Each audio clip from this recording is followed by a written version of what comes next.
American attack submarine USS Minnesota was undertaking drills off Australia's west coast, ahead of a growing presence in these waters. That's under the AUKUS agreement to transfer nuclear submarine capability to Australia. Opening tube 2, stay clear. Australian officials said that by the middle of the year, up to 80 US Navy personnel will arrive at the country's HMAS Sterling base. And in 2 years, with 4 Virginia-class submarines like USS Minnesota there, those personnel numbers will swell to hundreds.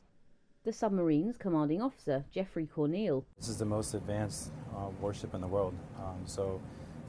What they gain is the capability to operate a nuclear-powered, conventionally armed warship. So the things that this brings to our Navy and to every Navy, that has nuclear-powered warships is significant and allows us to operate with essentially unlimited endurance, just limited by food, and be able to do all the things that our country asks us to do at any moment. The Virginia submarine program has been exempted from US President Trump's Pentagon budget cuts. A top administration official said the attack submarines are, quote, absolutely essential, both to make defending Taiwan viable and to fulfill its obligations to Australia. Under AUKUS, Australia's most expensive defence project, Australia will buy 2 used Virginia-class submarines next decade and build a new class of nuclear-powered submarines with Britain to replace its ageing diesel-powered fleet.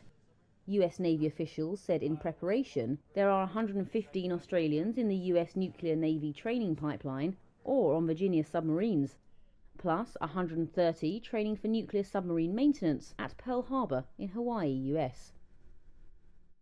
The leader of Yemen's Houthis has emerged as Iran's most prominent Arab ally and an enduring thorn in Israel's side. Abdul Malik al-Houthi has remained defiant after US President Donald Trump launched military strikes against the Houthis over their attacks on Red Sea shipping, a campaign expected to last many days. Trump also warned Iran that it must stop supporting the group, which Tehran denies.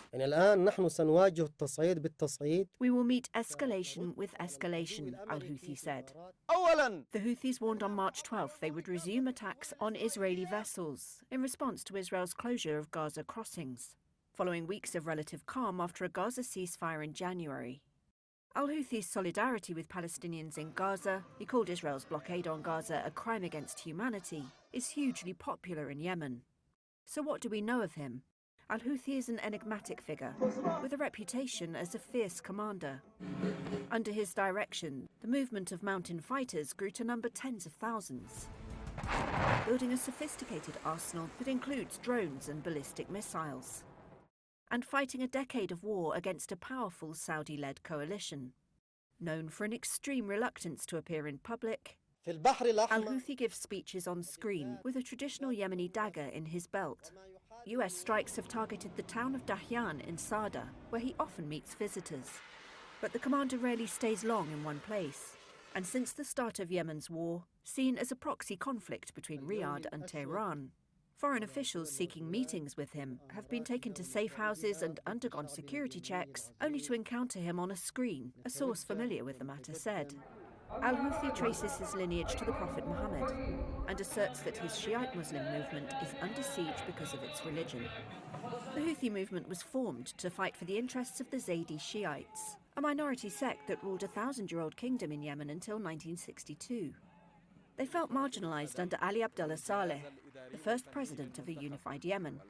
Civil war erupted in late 2014 when the Houthis seized the capital, Sana'a. Saudi Arabia led a Western-backed coalition to support the government against the Houthis, who have established control over much of the north and other large population centres. The Houthis deny being puppets of Tehran and say they are fighting a corrupt system and regional aggression. The top commander of Iran's Revolutionary Guards said they are independent and take their own strategic and operational decisions. But they're now seen as the leading Arab members of the Iran-led Axis, after Israeli blows to their allies, including the killing of Hezbollah leader Hassan Nasrallah in last year's Lebanon war, and the assassination of Hamas leaders Ismail Haniyeh and Yahya Sinwar. Dozens of foreign CEOs will visit Beijing this month. and they're expected to meet President Xi Jinping at a development conference. That's according to a draft agenda and 3 sources familiar with the matter. The source said the annual China Development Forum will take place on March 23rd to 24th. It comes with Beijing eager to attract foreign investment as geopolitical tensions grow. Official data released last month showed foreign direct investment into China fell 13.4% year-on-year in January. Policymakers also want to boost domestic consumption to offset fresh US tariff pressure. A draft agenda lists CEOs from numerous major companies attending, including BMW, Mercedes-Benz and FedEx. The draft agenda showed top executives of several major mining, engineering and healthcare firms will also take part. While heads of Saudi Aramco and chip designer Qualcomm are due at the forum, though neither firm immediately responded to requests for comment. One of the sources said the guest list could be subject to late changes. A higher proportion of European CEOs are due to be represented compared to previous years. One source said Xi is likely to meet a select group of foreign chief executives days after the summit. They added that could include European and British CEOs. Reuters was not able to determine the list of overseas CEOs expected to meet Xi. The meeting comes in the same month US President Donald Trump imposed 20% tariffs on Chinese exports. It led China to retaliate with additional duties on American agriculture products. I'll be speaking to President Putin on Tuesday. A high-stakes phone call between U.S. President Donald Trump and Russian President Vladimir Putin is set for the 2 leaders to discuss ending the 3-year war in Ukraine. Trump, who is trying to win Putin's support for a 30-day ceasefire proposal that Ukraine accepted last week, expressed optimism on Air Force One during a Sunday night flight back to Washington. We want to see if we can bring that war to an end. Maybe we can, maybe we can't, but I think we have a very good chance. Trump also told reporters that territorial concessions by Ukraine and control of nuclear power plants were expected to be key talking points with Putin. Well, I think we'll, be talking about land. It's a lot of land. It's a lot different than it was before the wars, And we'll be talking about land. We'll be talking about power plants. Because that's that's a big question. But I think we have a lot of it already discussed very much by both sides. You'll ask him. Ukraine and Russia. Trump didn't mention specific power plants, but he was most likely referring to Europe's largest, the Russian-occupied Zaporizhzhia facility in Ukraine. Both Russia and Ukraine have accused each other of risking an accident at the plant. On Monday, the Kremlin confirmed that Putin would talk to Trump by phone on Tuesday. When asked about Trump saying that land and power plants would be discussed, the Kremlin said it did not think it was appropriate to comment on upcoming talks between the 2 leaders. A U.S. judge on Monday ordered the Trump administration to give details about the hundreds of Venezuelans it had deported, despite that judge blocking them from doing so. Judge James Boasberg also gave the administration until Tuesday to explain why it believed it had complied with his order.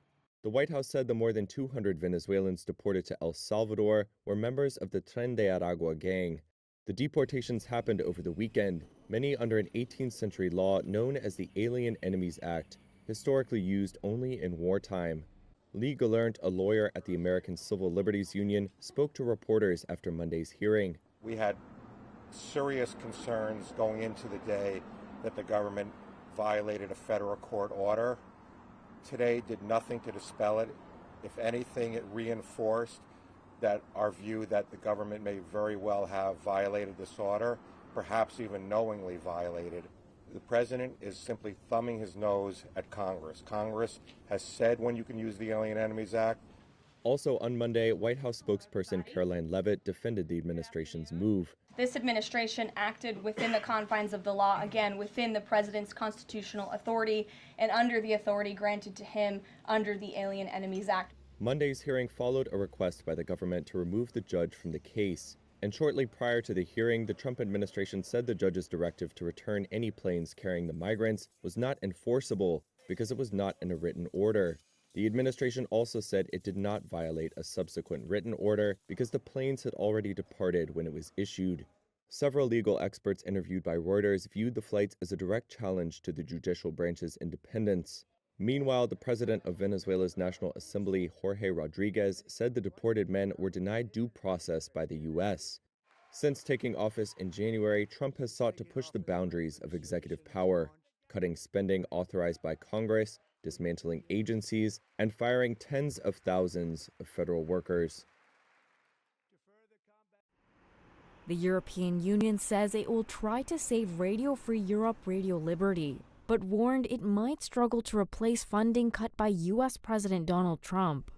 The U.S.-funded news outlet was set up to reach people under communism during the Cold War and broadcasts to Iran, Russia, Belarus, and war-torn Ukraine, among other countries.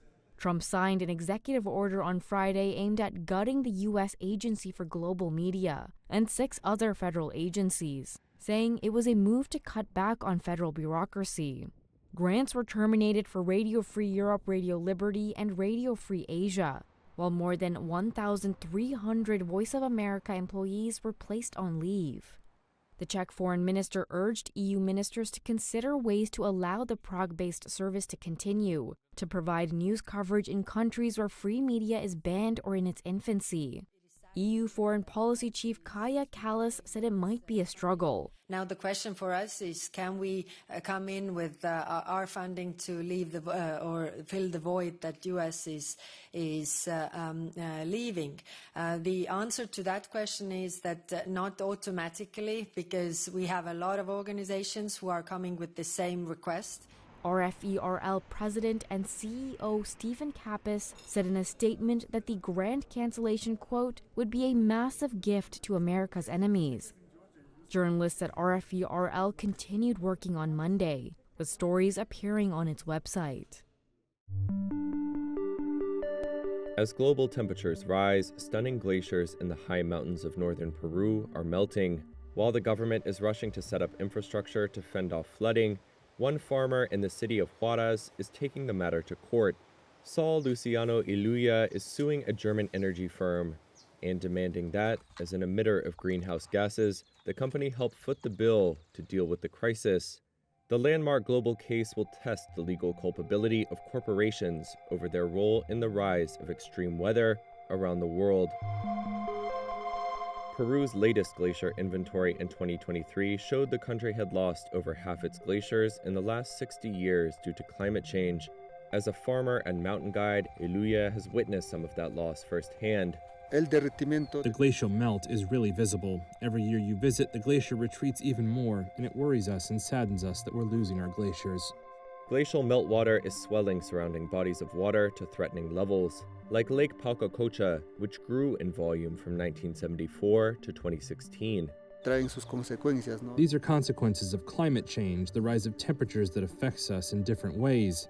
The risk of overflows is more imminent, and also in the future, we're going to have water problems. A dam and drainage pipes have been installed to lower Palcacocha's water levels, but some government officials say more flood mitigation infrastructure is needed to protect Huaraz.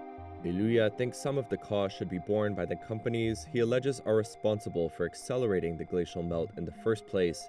That's why he's suing the German energy firm RWE. I have denounced the German company, the most polluting company in Europe, and we have set a precedent with this lawsuit so subsequent trials can also be carried out following trials. It is evident that the company has polluted and it should take responsibility for its emissions.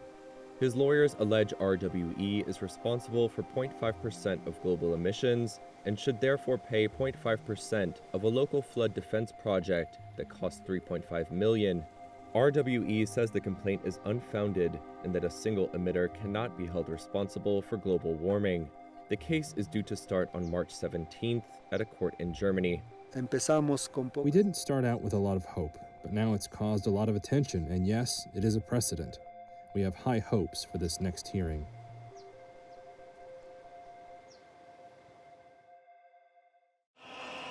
Tens of thousands of protesters descended on Serbia's capital, Belgrade, on Saturday in one of the largest rallies in decades. The demonstrators, including students and workers, faced riot police and supporters of President Aleksandar Vučić. Many protesters are demanding the release of documents about last year's railway station disaster when a roof collapsed and killed 15 people in the city of Novi Sad. This protester wants accountability. I believe that after this, people will have a better awareness of what's going on in the country, and I'm hoping we will be able to reach out to the people, that all will be good, and that we will return to normalcy. We are waiting for the authorities to be held accountable for what happened in Novi Sad, as we believe it is all about the irresponsibility of the state bodies. The railway disaster triggered accusations of widespread corruption and negligence in the government, despite prosecutors having charged 13 people and the government announcing an anti-corruption campaign. Months of protests have been largely peaceful, but police said they apprehended 13 people in incidents overnight and early on Saturday.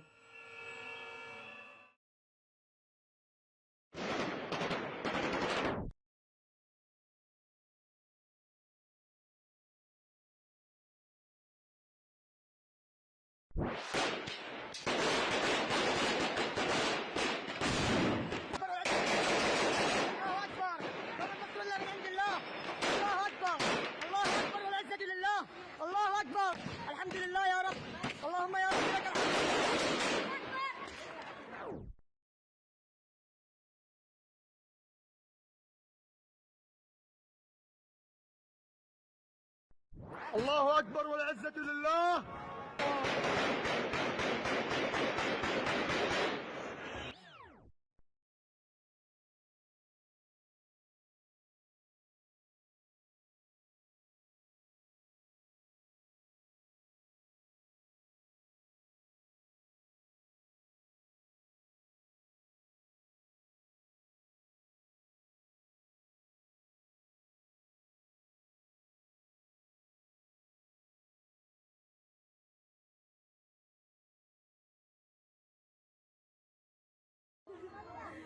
الله يسامحي، جايبين لي تراكتور زبالة شيل من هون، جايبين لي تراكتور زبالة، جايبين لي تراكتور زبالة، جايبين لي تراكتور زبالة شيلين.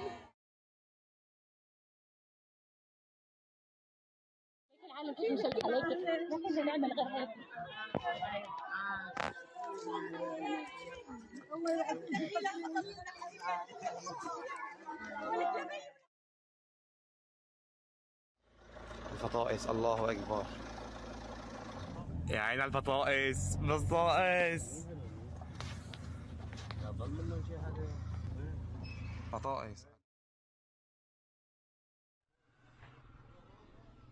وهاي من الشير وبدكم ما تواظونا يعني. هاي اللي شاطن تنبسطوا وما تقولوا ما قال لي ابراهيم. لك الساس الخير لقدامي هالحرب الضبع.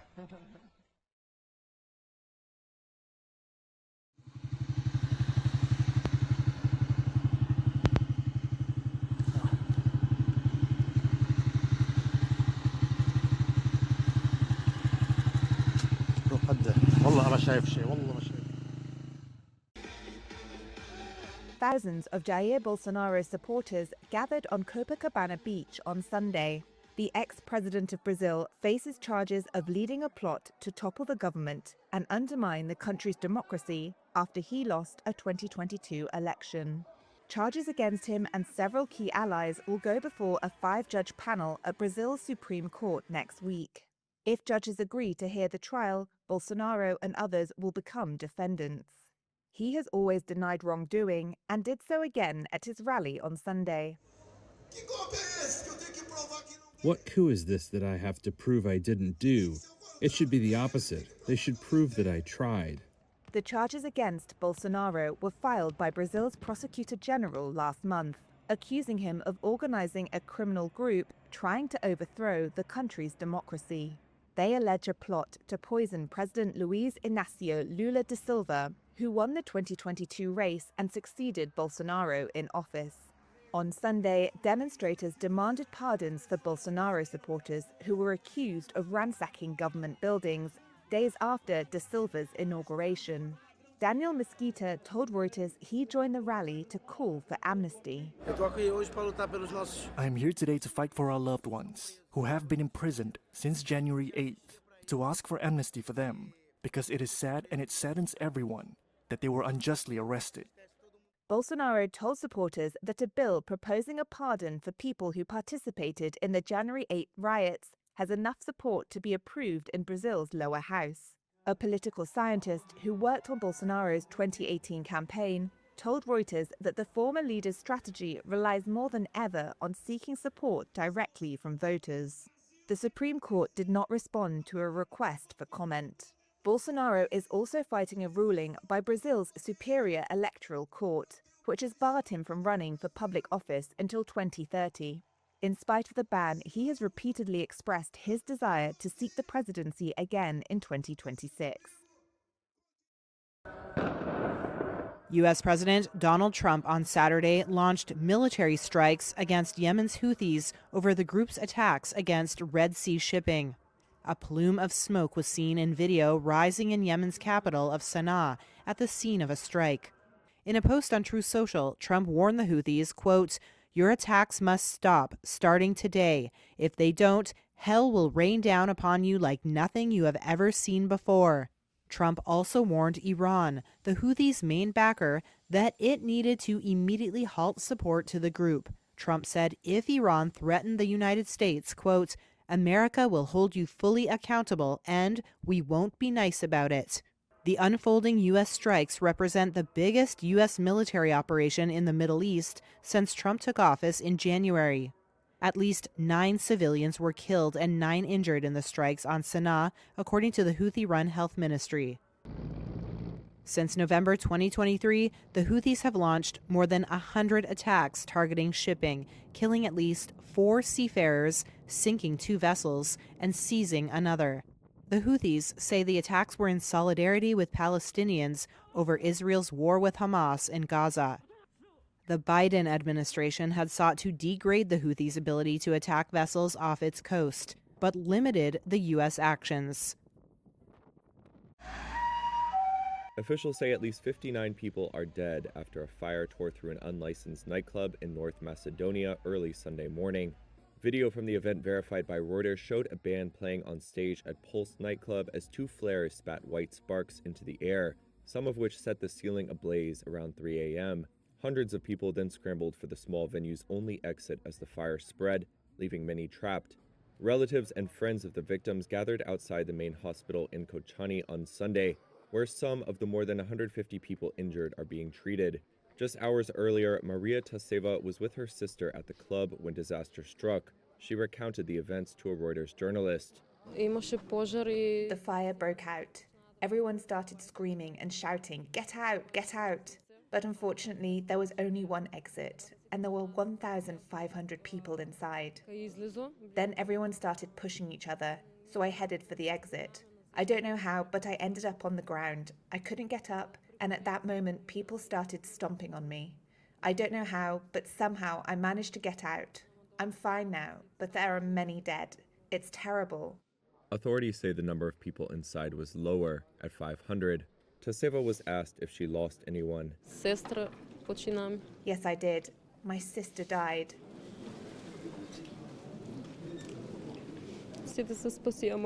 All of them got saved, and she didn't. Red Cross volunteer Mustafa Saidov described the dire scenes inside the hospital. What you see here is a sad situation. Inside, where they identify victims, it's far worse. You see that the parents are also quite young, in their 40s. Their children are 18 or 20 years old. As I said, the situation is brutal, chaotic. The stories are also very sad. And unfortunately, many young lives are lost. Some patients were transferred to neighboring countries, including Bulgaria, for treatment. North Macedonia's interior minister said more than 20 of the injured and 3 of those killed were minors. He added that authorities arrested about 20 people in connection with the fire, including the club manager, members of the band, and government officials. The country's Prime Minister, Christian Mikoski, said investigators had found the club's license had been issued illegally and that they had reason to suspect that, quote, graft and corruption were involved, without providing details. He promised those responsible would face justice and declared 7 days of national mourning. Dozens of people have been killed and many more injured after a fire tore through a packed nightclub in the North Macedonian town of Kočani early on Sunday. Video from the event, verified by Reuters, showed a band playing on a stage, flanked by two flares firing white sparks into the air, some of which set the ceiling alight. State news agency MIA reported that police have detained the owner of the club over the incident. And Interior Minister Pancho Toshkovsky said arrest warrants have been issued for several others. The fire caused immediate panic, and friends and loved ones were separated as people fled to the exits. TV footage from a local broadcaster showed firefighters at the Pulse nightclub as ambulances rushed from the scene. Reuters pictures showed the club's corrugated iron roof burned through and collapsed in places, with its wooden beams blackened and exposed. North Macedonia's health minister said dozens were hospitalised in Skopje, Kočani and surrounding towns, with local media adding that some were being treated for severe burns, with minors among the injured. Toshkovsky said the blaze, which began at around 3 a.m. local time, was caused by sparks from, quote, pyrotechnic devices. Speaking to the media, he offered his condolences to the families of the victims. North Macedonia's public prosecutor said the incident would be investigated. Residents gathered at the site of an attack in Yemen on Sunday as bulldozers and volunteers worked to clear debris in search of survivors. The United States launched strikes which the Houthi-run health ministry said killed at least 31 people in what is the biggest U.S. military operation in the Middle East since President Donald Trump took office in January. Defense Secretary Pete Hegseth said Sunday they would continue until the Iran-aligned Houthis stopped their attacks on Red Sea shipping. He told Fox News, quote, "The minute the Houthis say we'll stop shooting at your ships, we'll stop shooting at your drones, this campaign will end. But until then, it will be unrelenting." The Houthis' military spokesperson on Sunday said without offering evidence that the group had targeted U.S. aircraft carrier USS Harry S. Truman and its warships with ballistic missiles and drones in response to the U.S. attacks. The Pentagon did not immediately respond to a request for comment. U.S. Central Command released footage on Saturday showing fighter jets taking off from an undisclosed location and ships firing missiles and hitting targets. The Houthi movement's political bureau described the attacks as a war crime and said its forces were ready to meet escalation with escalation, while Moscow urged Washington to cease the strikes. The Houthis, who have taken control of most of Yemen over the past decade, said last week they would resume attacks on Israeli ships passing through the Red Sea if Israel did not lift a block on aid entering Gaza. They had launched scores of attacks on shipping after Israel's war with Hamas began in late 2023, saying they were acting in solidarity with Gaza. Trump told Iran, the Houthis' main backer, to stop supporting the group immediately. He also threatened to hold Iran accountable. While Iran condemned the U.S. strikes, and the commander of its Revolutionary Guard said the Houthis make decisions on their own. Pacific. The International Space Station and Dragon were flying 260 statute miles over the Atlantic Ocean. Initial capture and the grand arrival when Crew 10 arrives at the space station. Now again, the station teams here in the International Space Station flight control room to power cycling allows him to have the view from Dragon itself as it moves up towards the docking axis. Once that happens, they will conduct a series of leak checks. And there on your screen, you just saw NASA astronaut Sunny Williams actually floating.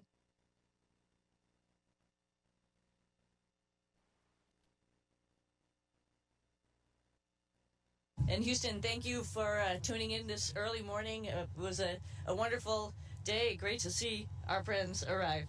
So thank you so much. Astronauts to enter, and last commander of Crew 10, Anne McLean.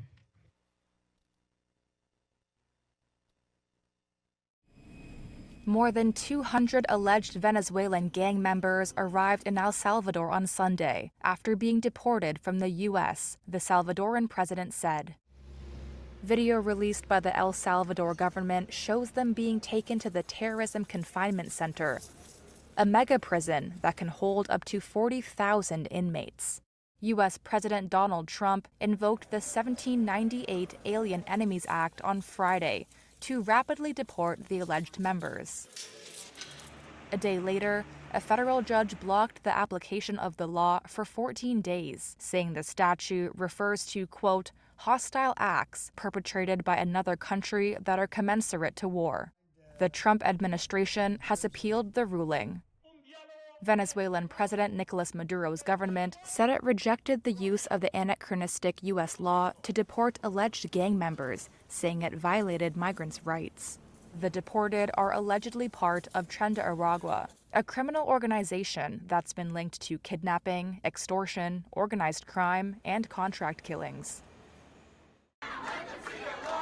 Widespread demonstrations erupted when President Donald Trump, in his first term, issued a travel ban for 7 majority Muslim countries. And now, the Trump administration is considering a new travel ban. That's according to sources familiar with the matter and an internal memo seen by Reuters, which shows 41 countries divided into 3 separate groups. The first group of 10 countries, including citizens from Afghanistan, Iran, Syria, Cuba, and North Korea, would be set for a full visa suspension. The second group of 5 countries, Eritrea, Haiti, Laos, Myanmar, and South Sudan, would face partial visa suspensions.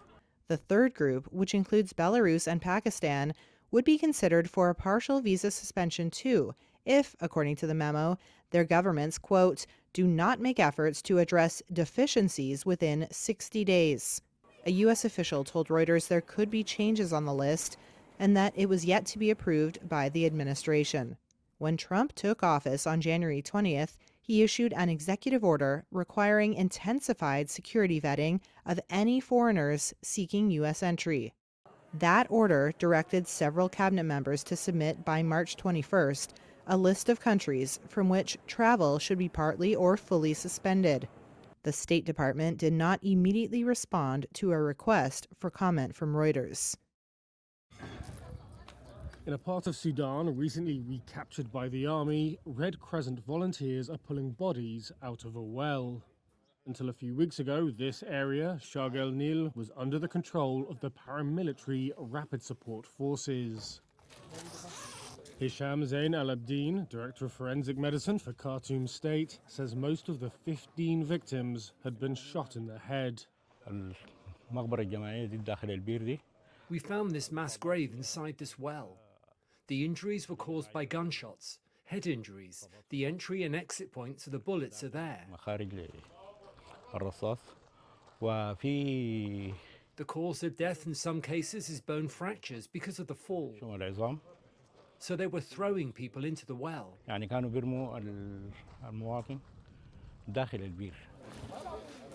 Nearly 2 years into Sudan's civil war, and government forces have been advancing into territory long held by the RSF. Authorities say they are finding widespread evidence of killings in areas formerly under RSF control. Zain al-Abdin said other bodies have been found scattered on roadsides or hidden in basements, with some of the victims tied up. The RSF did not respond to a request for comment. It has in the past denied accusations of widespread abuses and said individual perpetrators would be held to account. It has also accused the army of carrying out its own abuses, which the army denies.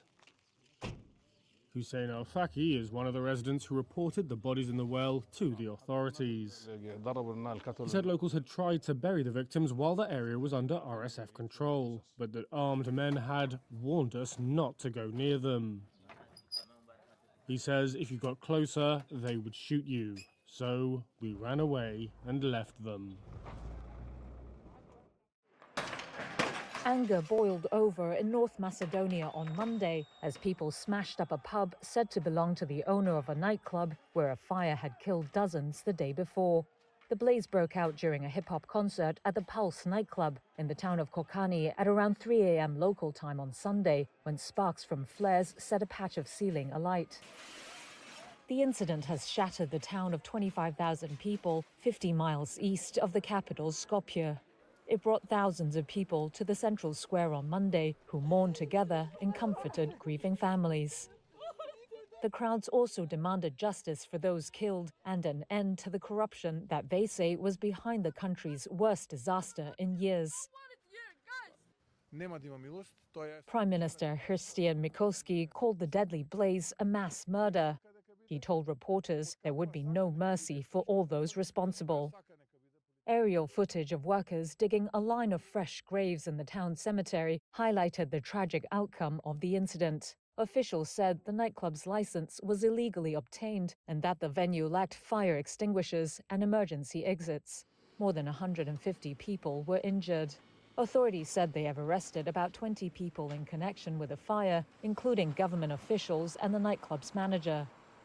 People who were missing loved ones queued outside the hospital to give DNA samples on Monday in case their relatives were not immediately identifiable. This man who lost his son blamed the club for having no regard for people's safety. Young lives are gone, he said. Who will give me my son back? No one will.